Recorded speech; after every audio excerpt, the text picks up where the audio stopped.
جی بسم اللہ الرحمن الرحیم۔ تمام تعریفیں اللہ کے لیے، درود السلام محمد وآل محمد کے لیے۔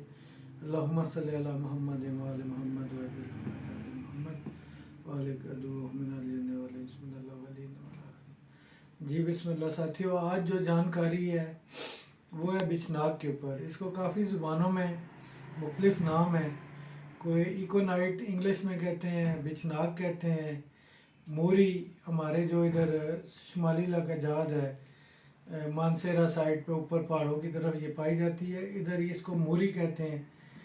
اور کافی سارے نام ہیں اس کے، ہر زبان کا اپنا نام ہے۔ یہ یو پی میں، انڈیا میں یو پی میں مل جاتی ہے وہاں سے۔ اور اس کی جانکاری کافی لوگوں نے کہا ہے کہ اس کے بارے میں کوئی ایک ویڈیو بنا کے بھیجیں، تو سوچا کہ آج جو ہے اس کے اوپر بچھناک کے اوپر ویڈیو بناؤں۔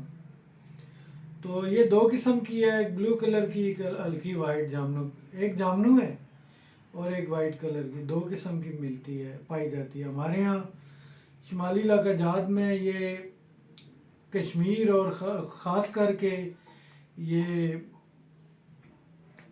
گلگت بلتستان اور یہ ہمارے ادھر اس علاقے میں مل جاتی ہے آسانی سے، شمالی علاقہ جات میں۔ اور دوسرا ہمارے ادھر یہ موسیٰ کا مسلح ہو گیا، ادھر مانسیرا سے آگے اس سائڈ پہ یہ بے تاشا پائی جاتی ہے۔ تو یہ خطرناک ترین زہر ہے۔ ساؤتھ افریقہ میں اکثر جو شکار کے لیے جاتے ہیں لوگ، تو وہاں کے جو پرانے لوگ ہیں اس کے پانی سے نا اپنے تیر بجھا کے شکار کرتے ہیں۔ تو یہ خطرناک ترین زہر ہے۔ اور اس کی جو آج میں آپ کو ایک جانکاری دوں گا وہ یہ ہے کہ خوراکی پوشاکی سمل فار اس سے بہت اچھا بنتا ہے، ایک تو یہ۔ اور دوسرا اس کو ہم لوگ استعمال کرتے ہیں فالج کے لیے، خاص کر کے میں کرتا ہوں۔ اور اس کو مدبر کیے بغیر ہرگز نہ کھلائیں، بہت سخت نقصان دہ ہے۔ دوسرا جو میں اس کو کرتا ہوں وہ ایک راز کی بات ہے، وہ جو میں اس کو مدبر کرتا ہوں، اس کو کرتا ہوں کرنڈ کے اندر، کرنڈ باتھو کے اندر۔ ایک ہوتا ہے خالی باتھو، اس کے اندر، خالی باتھو کے اندر نہیں کرنا، جو کرنڈ باتھو ہے اس کے اندر کرنا ہے۔ اور یہ تقریباً 4-5 کلو اس کے اندر ڈال دیں، کاٹ کے ساگ کی طرح کوٹ کے نا، تو بڑے روگنی ہانڈی میں ڈال کر اس کو تقریباً اس ٹائم تک پکائیں جب تک یہ سوئی آر پار کر جائے، موم ہو جائے، نرم ہو جائے، تو یہ نکال لیں، سمجھیں آپ کا مدبر ہو گیا۔ اس سے اچھا میں نے آج تک اتنا آسانی اور تیز ترین کبھی عمل اس کا نہیں دیکھا، بچھناک کا خاص کر کے۔ طاہر صاحب یہ سب سے تیز ترین عمل ہے اس کا، حکیم صاحب۔ تو دوسرا جو اس کو آپ مدبر کر لیں، مدبر کرنے کے بعد اس کو مکھن کے اندر پکا لیں، پیس کے رکھ لیں۔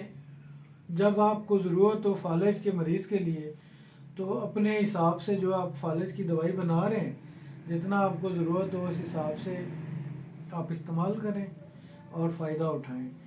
اور جو اکثیری جو لوگ تانبا سفید کرنے کے چکر میں پڑے ہیں، وہ اس کے پانی نکال لیں اس کا، بچھناک کا، اور چوہا چوہا اس کو دیں سمل فار کے اوپر، کانی سمل فار ہو، اچھا ہو وائٹ،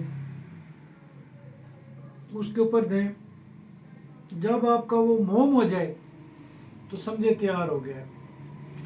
1 لیٹر 1.5 لیٹر پانی کے اندر یہ تیار ہو جاتا ہے۔ اور یہ سمل فار اکثیری سمل فار ہے۔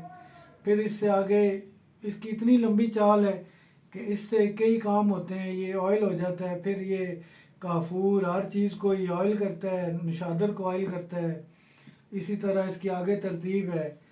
لیکن یہ ہے کہ یہ ضروری ہے شروع میں اس کو آپ نے اگر اس بچھناک سے بنا لیا ہے تو پھر یہ تانبے کے اوپر مار کے دیکھ لیں، چرخ دیکھیں تو یہ تانبے کو سفید کر دے گا۔ لیکن تانبے کو سفید کرنا مقصد نہیں ہے، آگے اس کی چال ہے، تو اس سے آگے ساری چیزیں تیل ہو جاتی ہیں۔ یہ تھی آج کی جانکاری۔ اور ہرگز جو نااہل لوگ ہیں، اناڑی لوگ ہیں، یہ ان کے لیے ضروری ہے کہ وہ اس کے نزدیک نہ جائیں، ورنہ کوئی نقصان ہو جائے تو اس کے ذمہ دار ہم نہیں ہیں۔ اور یہ بتانا بہت ضروری ہے کہ یہ خطرناک ترین زہر ہے، اور اس سے کھیلے نہ، جو اناڑی لوگ ہیں بغیر استاد کے اس کے اوپر کوئی کام نہ کریں۔ اکثر لوگ دودھ کے اندر مدبر کرتے ہیں تو وہ بھی اتنا کوئی خاص نہیں ہوتا، لیکن بہتر یہ ہے کہ آپ کسی ماہر استاد کاریگر کے ساتھ بیٹھ کے تو اس کو مدبر کریں۔ بہت شکریہ۔